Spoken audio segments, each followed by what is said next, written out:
Iran की जानिब से इसराइल पर क्लस्टर बमों से हमले। तल अवीव में एक शख्स हलाक, 2 ज़ख्मी। इसराइली मीडिया के मुताबिक ईरान ने 11 मकामात को निशाना बनाया।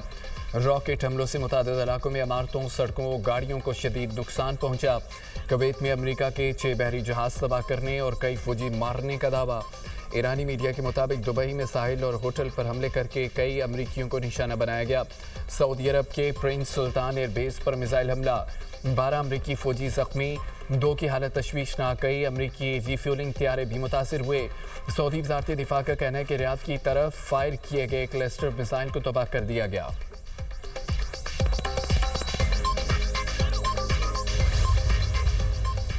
अमरीका और इसराइल की तेहरान, इस्फहान, क़ुम और रूमी समेत मुख्तलिफ शहरों में बमबारी। 2 स्टील प्लांट्स को नुकसान, दर्जनों इमारतें तबाह हो गईं। बच्चों, ख़वातीन समेत 48 शहरी शहीद। ईरान में शोधा की तादाद 1937 हो गई। 250 तलबा और साथी भी शामिल। 723 तालीमी और सकाफती मराकज़ को नुकसान। ईरान में अब तक 92,662 शहरी इमारतों को नुकसान हुआ। 71,356 मकान भी शामिल है। इसराइल का ईरान में मिसाइल फैक्ट्री और बारूदी सुरंगें तबाह करने का दावा। खुंदाब हैवी वाटर कॉम्प्लेक्स और यज़्द में यूरेनियम अफसूदगी प्लांट पर भी हमला। ईरान ने अमरीकी क्रूज मिसाइल तबाह कर दिया।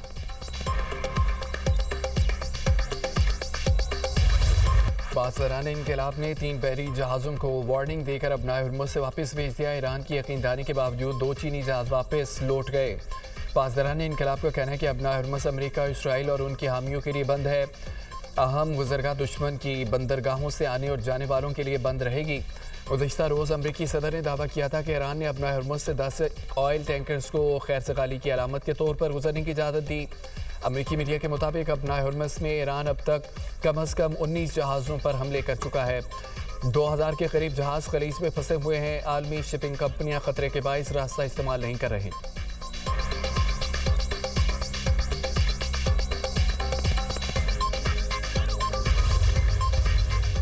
ईरान अमरीका जंग मामले पर पाकिस्तान की सफारती कोशिशें जारी। सफारती ज़राए के मुताबिक सऊदी अरब, तुर्की, मिस्र के वज़ीर ख़ारजा का पाकिस्तान का दौरा मुतवक्किल। इस्लामाबाद में 29 और 30 मार्च को 4 फ़रीक़ी इजलास होने का इम्कान। इजलास की सदारत वज़ीर ख़ारजा इसाक डार करेंगे। तुर्क वज़ीर ख़ारजा हकान फ़ैज़ान कहते हैं कि इब्तदाई तौर पर यह मीटिंग तुर्की में करने के ख्वाह थे। हमारे पाकिस्तानी भाई को मुल्क में ही रोकना था, इसलिए मीटिंग पाकिस्तान में रखी। मीटिंग इस हफ्ते के आखिर में पाकिस्तान में हो सकती है। अमेरिका अगर ईरान के साथ मुज़ाकरात को मुमकिन बनाता है या किसी मुआहदे पर पहुंचता है तो उसे इसराइल पर असर और रसूख डालने के लिए भी तैयार रहना होगा। अमरीकी नुमाइंदा खुसूसी स्टीव विटकॉफ कहते हैं कि ईरान के साथ मीटिंग इसी हफ्ते होगी। 15 निकाती तजावीज़ पर ईरान से जवाब मुतवक्किल है।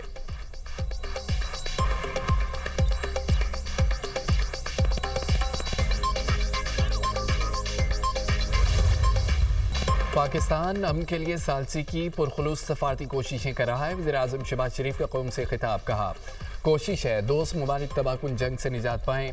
हमारी कोशिश महज आलमी जिम्मेदारी नहीं बल्कि मजहबी फरीज़ा है। कई बार ईरान और खलीजी ममालिक के सरबराहान से तफसीली गुफ्तगू की।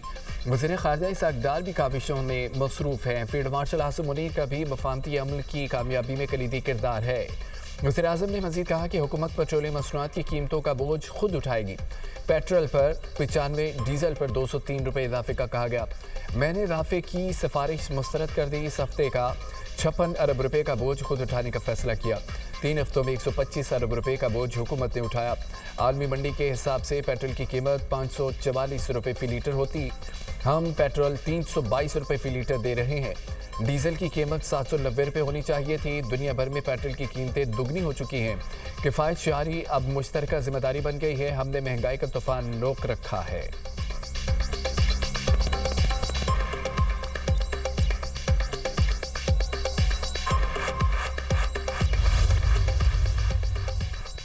मिट्टी का तेल 4 रुपये 66 पैसे फ़ी लीटर महंगा कर दिया गया। मिट्टी के तेल की नई कीमत 433 रुपये 40 पैसे फ़ी लीटर हो गई। नोटिफिकेशन के मुताबिक हुकूमत पेट्रोल पर ऑयल मार्केटिंग कंपनियों को 95 रुपये 59 पैसे फ़ी लीटर PDC की मद में अदा करेगी। हुकूमत डीजल पर ऑयल मार्केटिंग कंपनियों को 203 रुपये 88 पैसे फ़ी लीटर PDC की मद में अदा करेगी। पेट्रोल की फ़ी लीटर कीमत 321 रुपये 17 पैसे रहेगी। डीजल की फ़ी लीटर कीमत 335 रुपये 86 पैसे रहेगी। अमरीकी वज़ीर ख़ारजा मार्को रूबियो कहते हैं कि ईरान के खिलाफ जंग मज़ीद 2 से 4 हफ्ते जारी रह सकती है। अमेरिका मुंतज़िर है कि मुज़ाकरात में ईरान की नुमाइंदगी कौन करेगा। बातचीत किसी भी वक्त शुरू हो सकती है। ज़मीनी फ़ौज की ज़रूरत नहीं होगी। ईरान में फ़ौजी अहदाफ हासिल करने के बाद भी अपना हरमज़ को जहाज़ चलाने के लिए खुला रखना फौरी चैलेंज होगा। अमेरिका इस काम के लिए आलमी ताउन हासिल करने की कोशिश करेगा। अपना हरमज़ में आमदरफ्त महदूद करना गैर कानूनी और नाकाबिल कबूल है। ईरान मुमकिन तौर पर जहाज़ों पर टोल आयद कर सकता है। सदर ट्रंप को हर किस्म की सूरत हाल से निपटने के लिए मुकम्मल ऑप्शन फराहम किए जा रहे हैं।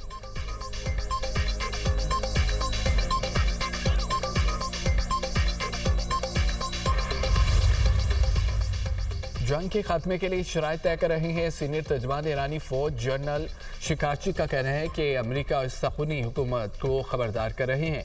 ईरान मैदान में ताकतवर और फातेह है। जो मुल्क जंग के खात्मे के लिए शराइत तय करेगा वो फातेह है।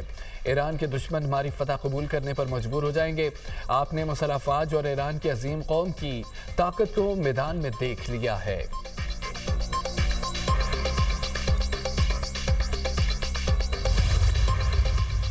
ईरान जंग के मामले पर इसराइली वज़ीर-ए-आज़म और मोसाद के सरबराह में शदीद इख्तलाफात। ईरानी मीडिया के मुताबिक मोसाद के सरबराह एक हफ्ते में हम मीटिंग में शिरकत नहीं कर रहे।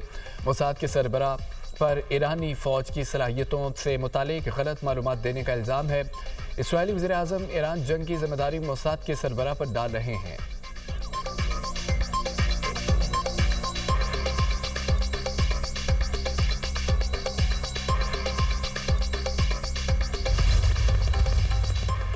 वज़ीर-ए-आज़म शहबाज शरीफ को कुवैत के वली-अहद शेख सबाल खालिद का फ़ोन। वज़ीर-ए-आज़म का कुवैत के अवाम के लिए मुकम्मल यकजहती और हिमायत का इरादा। कीमती जानों की ज़िया पर दिली अफसोस और ताज़ियत का इजहार। वज़ीर-ए-आज़म ने मशरिक़ वस्ता में जंग के खात्मे के लिए पाकिस्तान की मुखलिसाना सफ़ारती कोशिशों से भी आगाह किया। कुवैत के वली-अहद ने अमन के लिए वज़ीर-ए-आज़म की कोशिशों को सराहा और मुकम्मल हिमायत जारी रखने का यकीन दिलाया। दोनों रहनुमाओं ने पाकिस्तान और कुवैत के ताल्लुकात मज़ीद मजबूत बनाने पर इत्तफ़ाक़ किया।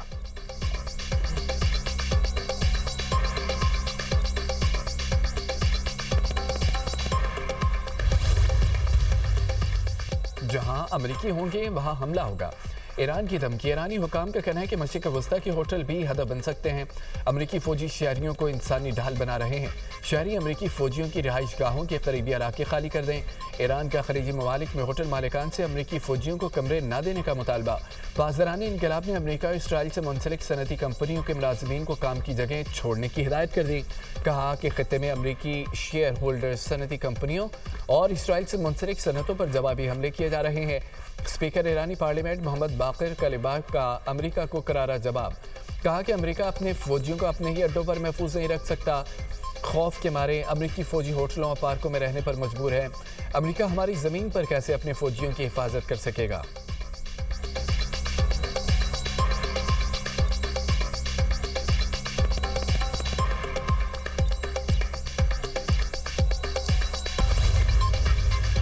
यमनी अवाम के फ़लस्तीन, लेबनान और ईरान से भरपूर इज़हार यकजहती। हज़ारों अफराद का यमनी शहर सेदा की सड़कों पर इज्तिमा। एहतजाजी मुजाहरे में अमरीकी और इसराइली कार्रवाई के खिलाफ एहतजाज रिकॉर्ड कराया। हम हर ऑप्शन के लिए तैयार हैं। मुजाहिरीन का दो टोक ऐलान।